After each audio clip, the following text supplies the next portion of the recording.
दोस्तों, रूस यूक्रेन जंग में भारत को हौलनाक धचका लग गया। भारतीय सफीर की लाश देखकर नरेंद्र मोदी की जान निकलने को आ गई। दो ममालिक की जंग के दौरान भारत को इतना बड़ा धचका क्यों लग गया और इसमें कौन मुलव्विस हो सकता है, सब खुलकर सामने आ गया।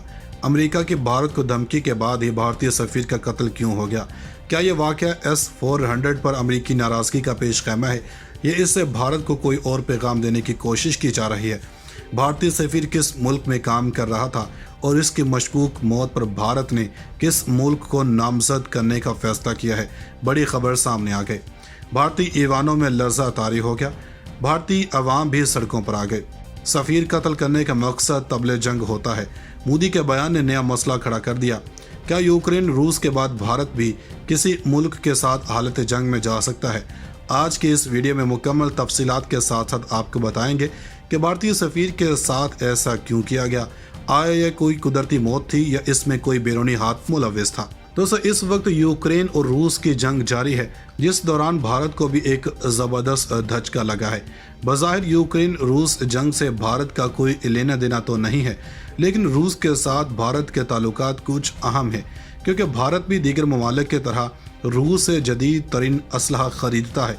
करीब 2 हफ्ते कबल जैसे ही यूक्रेन रूस जंग शुरू हुई तो भारत ने हर कदम बहुत फूंक फूंक कर रखा, लेकिन इसी दौरान अमेरिका भी इन तमाम अमूर पर नज़र रखे हुए था कि आखिर इस सूरत-ए-हाल में भारत किसका साथ देने वाला है। ये वक्त अमेरिका के लिए माले गनीमत की मानंद था कि और वो माले गनीमत जिसको बगैर जंग लड़े ही अमेरिका लौटने वाला था। अमेरिका ने मौके का फ़ायदा उठाते हुए अपने साथ इत्तेहादी ममालिक को फिर से एतमाद में लेने का फैसला किया और इसी मौके पर छक्का लगाते हुए भारत को कहा कि वो अब रूस से S-400 की डील नहीं करेगा। इतने में रूस का बयान आया कि भारत के साथ S-400 की डील जारी रहेगी और किसी भी हालात में भारत को ये फराहम किया जाएगा, जिससे अमेरिका बहादुर को एक बार फिर से गुस्सा आया।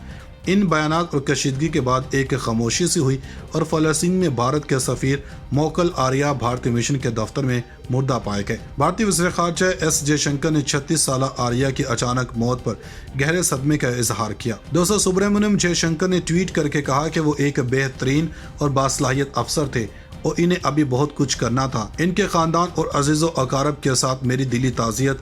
आर्या की मौत की वजह फौरी तौर पर मालूम नहीं हो सकी है।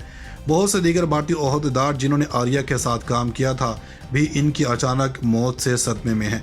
उधर अक़वाम मुत्तहिदा में भारत के सफ़ीर TS त्रिमूर्ति ने आर्या की मौत पर अपने ताज़ियती बयान में कहा कि एक हकीकी सदमा है। गैर मामूली सलाहियत का हामिल एक रफ़ीक कार इतनी कम उम्र में हमें छोड़कर चला गया। इनके अहल खाना के साथ मेरी दिली ताज़ियत। ख्याल रहे कि त्रिमूर्ति माजी में फ़लस्तीन में भारत के नुमाइंदे के तौर पर खिदमात अंजाम दे चुके हैं। आला फ़लस्तीनी क़यादत ने मोकल आर्या की इनके दफ्तर में मौत पर गहरे सदमे का इजहार किया। फ़लस्तीनी वज़ारत ख़ारजा ने एक बयान में कहा कि सफ़ीर आर्या की मौत की खबर से इन्हें दिली तकलीफ और गहरा सदमा पहुंचा है। फ़लस्तीन की वज़ारत ख़ारजा ने बताया कि सदर महमूद अब्बास और वज़ीर आज़म मोहम्मद शताया ने सिक्योरिटी और पुलिस अफसरान नीज़ फोरेंसिक माहिरीन को मोकल आर्या की रिहाइश गाह पर जाकर सूरत-ए-हाल का मुकम्मल जायज़ा लेने और तफ्तीश करने का हुक्म दिया है।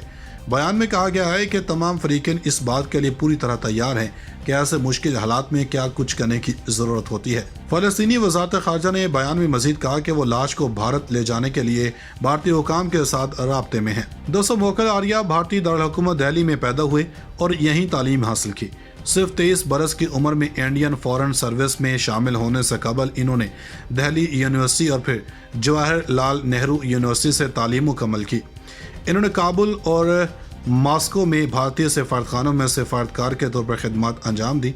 इन्हें पेरिस में यूनेस्को के दफ्तर में भारत के मुस्तकिल नुमाइंदे के तौर पर मुकर्रर किया गया। बाद में इन्होंने नई दिल्ली में वज़ारत ख़ारजा के दफ्तर में भी काम किया। इन्होंने गुज़श्ता बरस रमला में भारतीय मिशन का चार्ज संभाला था। ख्याल रहे कि भारत अक़वाम मुत्तहिदा के उन 138 मुल्कों में से एक हैं जो फ़लस्तीन की रियासत को तस्लीम करते हैं और रमला में अपने दफ्तर के ज़रिए इनके सफारती मौजूदगी में मोकल आर्या की मौत पर फ़लस्तीन के वज़ीर ख़ारजा रियाज़ अल मालकी ने अपने भारतीय मनसब के मार्फत भारतीय सरकार और आर्या के कुंबे के साथ दिली ताज़ियत का इजहार किया। दोस्तों, वज़ीर आज़म नरेंद्र मोदी ने मंगल को अपने नीदरलैंड के हममनसब मार्क रूट के साथ यूक्रेन और रूस के दरमियान जारी जंग से पैदा होने वाले हालात पर तबादला ख्याल किया। اور اس کی وجہ سے یوکرین میں پیدا ہونے والے انسانی بحران پر اپنی تشویش بھی ظاہر کی۔ وزیر اعظم کے دفتر نے ایک بیان میں یہ اطلاع دی کہ پی ایم او نے کہا کہ دونوں رہنماؤں نے یوکرین کی موجودہ صورتحال پر تبادلہ خیال کیا اور وہاں جاری انسانی صورتحال پر اپنے خدشات کا اظہار کیا۔ پی ایم او کے مطابق وزیر اعظم مودی نے ایک بار پھر دونوں ممالک سے تنازعات کو ختم کرنے اور مذاکرات اور سفارتکاری کے راستے پر واپس آنے کی ہندوستان کی اپیل کو دہرایا۔ اس دوران وزیر اعظم مودی نے روس اور یوکرین کے درمیان جاری وفود کی سطح کی بات چیت کا خیر مقدم کیا اور امید ظاہر کی کہ جلد ہی کوئی حل نکال لیا جائے گا۔ پی ایم او کے مطابق وزیر اعظم مودی نے روٹ کو جنگ زدہ ملک سے ہندوستانیوں کو نکالنے کے لیے چلائی جا رہی مہم کی پیش رفت کے بارے میں آگاہ کیا۔ اس کے ساتھ انہوں نے وہاں متاثرہ افراد کو ہندوستان سے ادویات سمیت ضروری امدادی سامان کی فراہمی کے بارے میں بھی بتایا۔ اس دوران وزیر اعظم مودی نے ڈیچ پی ایم روٹ کے ساتھ گزشتہ سال اپریل میں منعقدہ ڈیجیٹل کانفرنس کو یاد کیا اور روٹ کو ہندوستان کے دورے کی دعوت بھی دی۔ دوستو، وزیر اعظم نریندر مودی نے منگل کو اپنے نیدرلینڈ کے ہم منصب مارک روٹ کے ساتھ یوکرین اور روس کے درمیان جاری جنگ سے پیدا ہونے والے حالات پر تبادلہ خیال کیا اور اس کی وجہ سے یوکرین میں پیدا ہونے والے انسانی بحران پر اپنی تشویش بھی ظاہر کی۔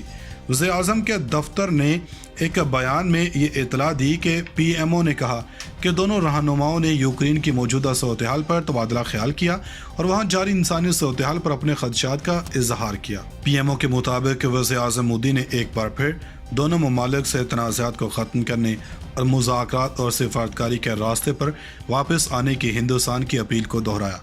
اس دوران وزیر اعظم مودی نے روس اور یوکرین کے درمیان جاری وفود کی سطح کی بات چیت کا خیر مقدم کیا اور امید ظاہر کی کہ جلد ہی کوئی حل نکال لیا جائے گا۔